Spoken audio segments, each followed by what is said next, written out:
Bonjour à tous, nous allons revoir comment résoudre une équation. À gauche, ici, est écrite la méthode de résolution. Il faut commencer par déterminer l'ensemble de définitions. Pour cela, on regarde les opérations qui sont interdites en mathématiques. Diviser par 0 et écrire un nombre négatif sous une racine. Ici, dans cette expression, je n'ai pas de racine carrée. En revanche, j'ai un dénominateur 2 plus x et je ne veux donc pas qu'il soit nul. Je dis donc que l'équation 1 existe si et seulement si ce dénominateur est différent de 0. C'est-à-dire si et seulement si x est différent de moins 2. J'en déduis l'ensemble de définitions de mon équation, l'ensemble des réels, sauf le nombre moins 2. Maintenant, je regarde la deuxième étape. Je dois me ramener à une égalité dont un des membres est nul, c'est-à-dire quelque chose est égal à 0. Mon équation 1 est donc équivalente à. Pour pouvoir obtenir quelque chose est égal à 0, sur les deux membres de mon égalité, je vais soustraire 4 moins 9x sur 2 plus x. J'obtiens donc 2 moins 3x sur 2 plus x, moins 4 moins 9x sur 2 plus x égale 0. J'ai bien ici un membre non nul et de l'autre côté égal à 0. L'étape 2 est donc terminée.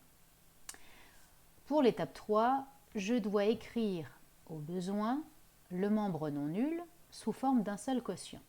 Alors ici, les deux dénominateurs sont identiques, donc je n'ai pas d'opération à faire. J'ai donc 2 moins 3x moins 4 moins 9x sur 2 plus x est égal à 0.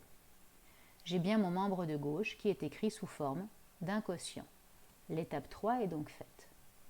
Je passe à l'étape 4. Je dois donc factoriser numérateur et dénominateur si besoin. Alors, le dénominateur 2 plus x, je ne peux pas le factoriser. Je le laisse tel qu'il est. Pour le numérateur, j'observe que j'ai une somme de 3 termes, tel que c'est écrit, et je ne peux pas le factoriser, donc exceptionnellement, je vais simplement réduire l'écriture. J'ai 2 moins 3x, j'enlève les parenthèses, moins 4 plus 9x, le tout est égal à 0. Je continue ma réduction, moins 3x plus 9x, ça fait 6x, 2 moins 4, moins 2, sur 2 plus x. J'ai donc un quotient où c'est réduit au maximum, je ne pouvais pas factoriser. Je passe à l'étape 5, j'utilise les propriétés pour achever la résolution. Je regarde si j'ai un produit ou un quotient. Ici, j'ai un quotient, je vais donc utiliser la deuxième propriété. Un quotient est nul si et seulement si son numérateur est nul et son dénominateur est non nul. Je continue donc ma résolution. J'obtiens x qui est égal à 1 tiers avec la première ligne et x différent de moins 2 pour la seconde ligne.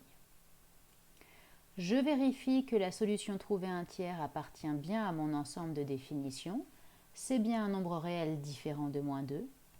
J'en conclus que mon équation a une unique solution, 1 tiers. Et ainsi, j'ai terminé la résolution de mon équation.